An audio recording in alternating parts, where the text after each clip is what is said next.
Puis la ville de Marseille tente le tout pour le tout afin de lutter contre l'érosion du littoral et pour que la mer cesse de gagner du terrain, des tonnes d'algues de Posidonie ont été enfouies dans le sable, algues qui ne sont plus non plus ramassées au bord de l'eau. Un spectacle qui n'est pas du goût de tous les vacanciers qui ne trouvent pas vraiment ça esthétique, tandis que d'autres estiment que tout doit être tenté pour préserver le bord de mer de l'érosion. Reportage Europe 1 sur la plage du Prophète à Marseille de Stéphane Burgat.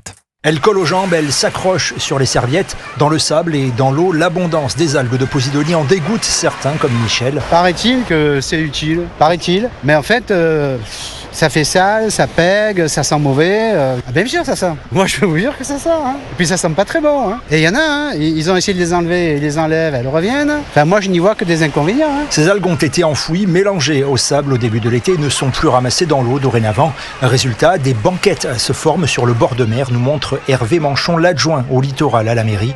Ici, on se retrouve devant un tas d'herbes mortes. Ça s'élève, ça forme des petites falaises. Ça fait amortisseur contre la houle. La plage gagne du terrain sur la mer, alors que partout dans le monde, l'érosion côtière crée des dégâts, fait disparaître le littoral, fait même tomber des maisons quelquefois. Le test durera 3 ans. Les habitués comme César espèrent des résultats. Il faut voir si ça marche, mais c'est vrai que la plage du Prophète, en 10 ans, elle a énormément perdu. Et avant, elle allait quasiment jusqu'au bout des rochers. Il y avait bien 5 à peut-être presque 10 mètres là. Ah ouais, c'est ce qu'on se dit souvent, on viendra sûrement pas quand on sera vieux sur cette plage. Enfin, on pense pas. Et dans la théorie, 1 mètre cube d'algues pourrait retenir jusqu'à 100 kilos de sable. Marseille, Stéphane Burgat, Europe.